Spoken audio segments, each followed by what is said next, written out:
warahmatullahi wabarakatuh. Halo semuanya. Perkenalkan, nama saya Putri Azara Kurniawan. Nama saya Chelsea Aquila Hardo. Kita dari kelas 10D. Hari ini kita akan menjelaskan materi tentang Uang dari mata pelajaran ekonomi. ikutin terus ya. Jadi di sini saya akan menjelaskan pengertian uang. Uang adalah sesuatu yang dapat diterima secara umum oleh masyarakat sebagai alat pembayaran dalam transaksi barang, jasa, dan pelunasan utang. Uang memiliki ciri utama, yaitu dapat diterima oleh semua orang, digunakan sebagai alat tukar, dan sebagai alat pembayaran yang sah. Oke, selanjutnya aku mau menjelaskan fungsi uang. Fungsi uang itu memiliki fungsi utama sebagai alat tukar dan satuan hitung dalam transaksi ekonomi. Selain itu, uang juga memiliki fungsi turunan, yaitu sebagai standar pembayaran yang ditunda, alat penyimpanan kekayaan, serta alat pengalih kekayaan dari satu pihak ke pihak lain. Selanjutnya di sini saya bakal menjelaskan jenis-jenis uang dari masa ke masa. Yang pertama di sini ada uang era kolonial. Di sini ada uang masa FOC.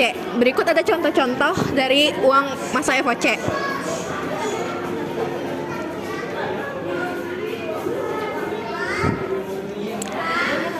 Selanjutnya di sini juga ada uang era kolonial dari masa Hindia Timur pada era Raffles. Nah, di sini juga ada contoh-contohnya.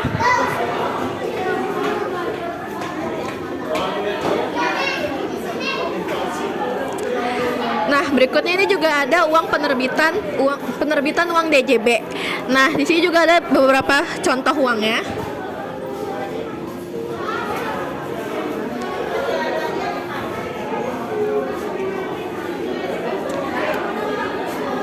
Selanjutnya kita masuk ke masa uang token dan uang inflasi. Di sini ada uang token. Nah, ini ada beberapa contohnya.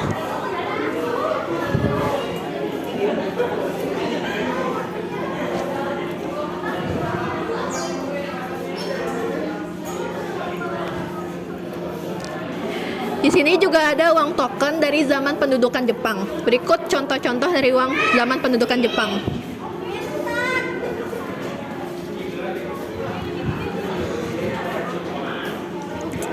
Nah, di sini kita masuk ke masa uang awal kemerdekaan Republik Indonesia. Di sini ada beredarnya berbagai jenis uang pada awal kemerdekaan. Nah, ini berikut contoh-contohnya.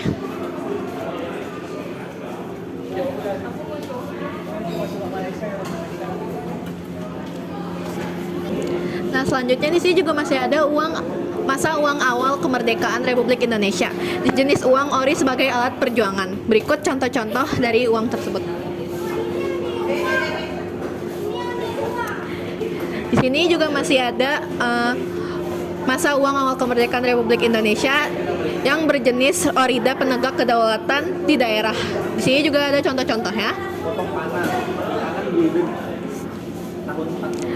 Di sini juga masih di masa uang awal kemerdekaan dengan jenis uang RIS dan gunting Safarudin. Berikut contoh-contohnya.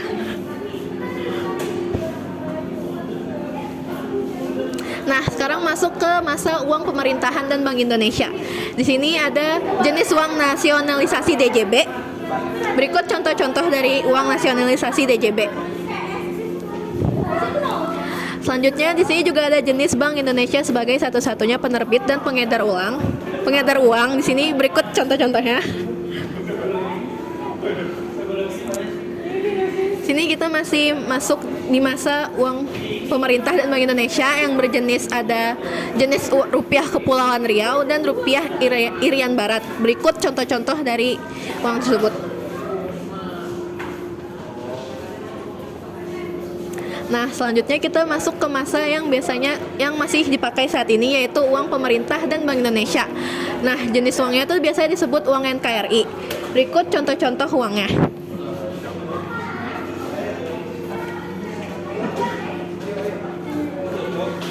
Selanjutnya di sini ada masa uang khusus. Jenisnya yaitu uang khusus peringatan. Berikut ada contoh dari uang khusus peringatan tersebut.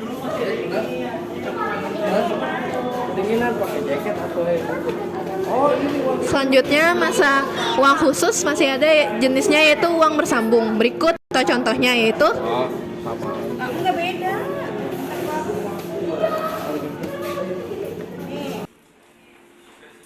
Di sini terdapat rupiah, yaitu alat pembayaran tunai. Uang adalah alat pembayaran yang diterima umum dalam transaksi. Fungsinya sebagai alat tukar, satuan hitung, itu adalah fungsi asli. Sedangkan fungsi turunannya adalah penyimpanan kekayaan dan standar pembayaran. Pada awalnya, manusia menggunakan sistem barter untuk mendapatkan barang-barang yang dibutuhkan.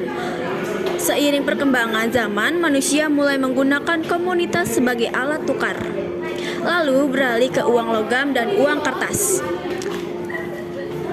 Saat ini, uang telah berkembang ke bentuk non-tunal seperti transaksi digital. Berdasarkan penerbitnya, ada uang kertal atau dikeluarkan pemerintah dan uang giral dikeluarkan oleh bank. Berdasarkan bahan, ada uang logam dan uang kertas. Serta berdasarkan negara penerbitnya, ada uang dalam negeri dan uang luar negeri. Syarat uang meliputi portabilitas, daya tahan, stabilitas nilai, dapat dipecah, diterima umum, jumlah cukup, sulit dipalsukan, mudah disimpan. Uang kertas saat ini tidak dijamin emas atau standar kertas, sehingga diperlukan sistem moneter yang stabil. Untuk mencegah pemalsuan, uang rupiah dilengkapi unsur pengaman terbuka atau dapat dilihat langsung dan tertutup, hanya terdeteksi dengan alat khusus.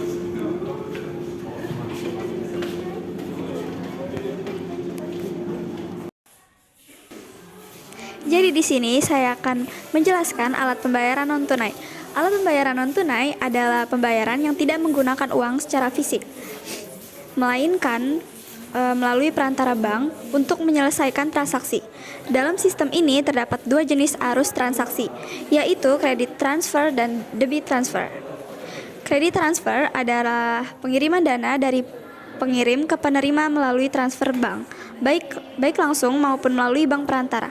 Sementara itu, debit transfer adalah sistem pembayaran yang dilakukan dengan otorisasi dari pemilik dana, di mana bank secara otomatis menarik sejumlah uang dari rekening untuk menyelesaikan pembayaran sesuatu.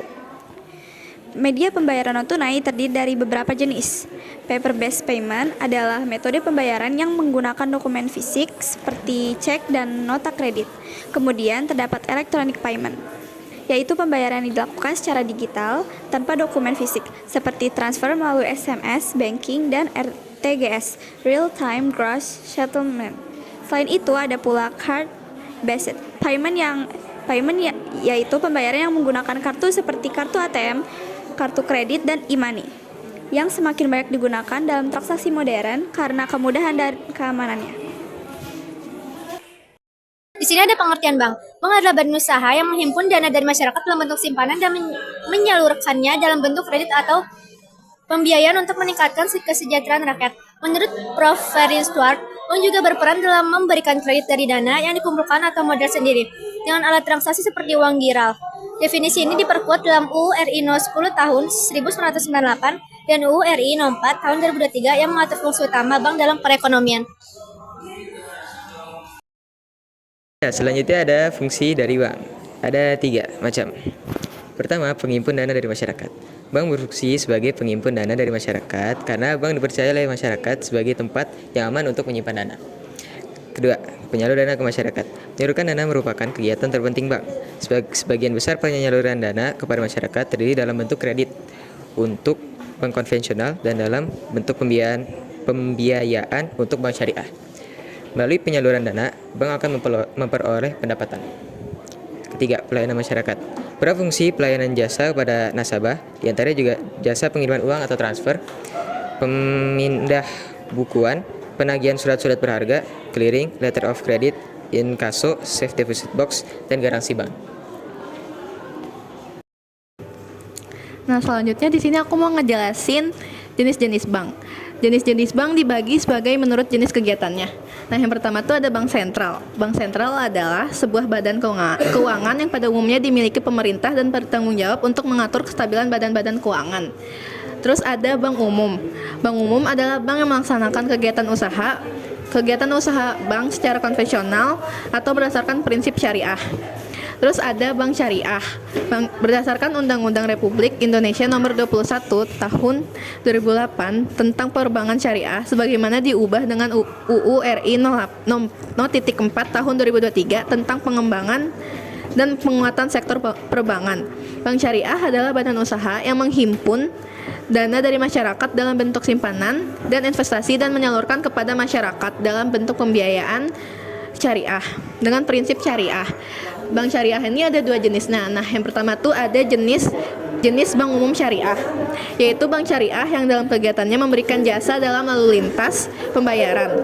Nah, terus yang kedua ini ada bank pembiayaan rakyat syariah, yaitu jenis bank syariah yang dalam kegiatan tidak memberikan jasa dalam lalu lintas giral secara langsung. Nah, terus selanjutnya yang terakhir ada bank perkreditan rakyat atau yang disingkat sebagai BPR. BPR adalah bank yang menerima simpanan dari masyarakat hanya dalam bentuk deposito berjangka, tabungan ataupun bentuk lainnya dan memberikan pinjaman kepada masyarakat. BPR dilarang menerima simpanan berupa giro, ikut serta dalam lalu lintas pembayaran, melakukan kegiatan usaha dalam valuta asing, penyertaan modal, usaha peransurasian dan usaha lainnya di luar kegiatan usaha tersebut. Mulai dari tahun 1828 dari berdirinya DJB. DJB berdiri atas perintah Raja William sebagai solusi permasalahan ekonomi di Hindia Belanda usai pembebasan VOC. Lalu di sini di 1828 sampai 1942 itu ada di era Gemeinschap. DJB berfungsi sebagai bank sirkulasi di wilayah Hindia Belanda. Itu di 1942 itu ada pendudukan Jepang. Terus di 1945 ini ada kemerdekaan Indonesia. Belanda tidak mengakui kemerdekaan Indonesia pada tanggal 17 Agustus 1945. Mereka mengaktifkan kembali DJB lalu mengedarkan mata uang rupiah yang juga dikenal sebagai uang merah. Lalu di 1949 itu ada konvensi meja bundar. Belanda mengakui kedaulatan Indonesia dan menyepakati berdirinya Republik Indonesia Serikat. Lalu di 1951 itu ada nasionalisasi DJB. Terus di 1951 juga ada legalitas nasionalisasi. Terus di 1993 DJB dibubarkan. Pemerintah Indonesia membelikan saham DJB dengan penawaran 20% di atas pembayaran. DJB dibubarkan pada tanggal 30 Juni 1993. Terus di 1 Juli 1993 dibangunlah Bank Indonesia. Bank Indonesia ditempati pertama oleh Bank Sentral RI dengan Jalaluddin Negara sebagai gubernur utama. Penetapan ini bersama tahun 1993 dengan penetapan undang-undang pokok Bank Indonesia.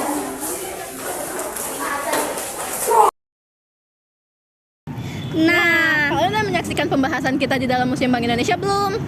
Gimana? Kalian tertarik gak nih buat datang ke Museum Bank Indonesia? Kalau kalian ingin tahu lebih selanjutnya, kalian bisa datang ke Museum Bank Indonesia di Kota Tua ya. Selebihnya, kita mohon maaf jika ada perkataan kami yang salah dan kurang dimengerti. Terima kasih. Assalamualaikum warahmatullahi wabarakatuh.